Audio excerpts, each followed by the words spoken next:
Lorsqu'on boit de l'alcool, il est très rapidement absorbé, en 15 minutes si on est à jeun. Une petite quantité est d'abord absorbée au niveau de la muqueuse buccale et par l'œsophage. Le quart est absorbé par l'estomac et ce qui reste par l'intestin grêle. Une fois dans la circulation sanguine, l'alcool gagne les organes les plus vascularisés, comme le cerveau. Prenons un exemple pour comprendre ce qui se passe.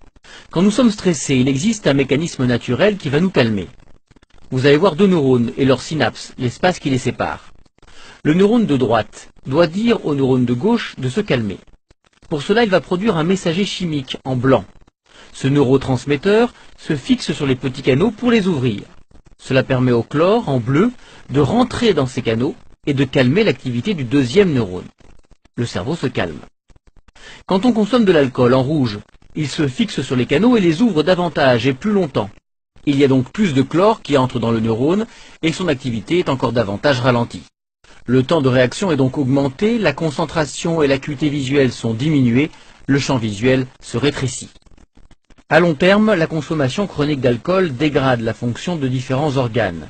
C'est généralement le foie qui est le plus menacé, puisque c'est cet organe qui est chargé d'éliminer l'alcool. Il y a un risque de cirrhose, puis de cancer. D'autres cancers peuvent se développer tout au long du trajet de la boisson à travers l'organisme, de la langue jusqu'au rectum. L'alcool augmente les risques de faire un infarctus, mais aussi de développer des maladies du système nerveux, des troubles du comportement et des dépressions.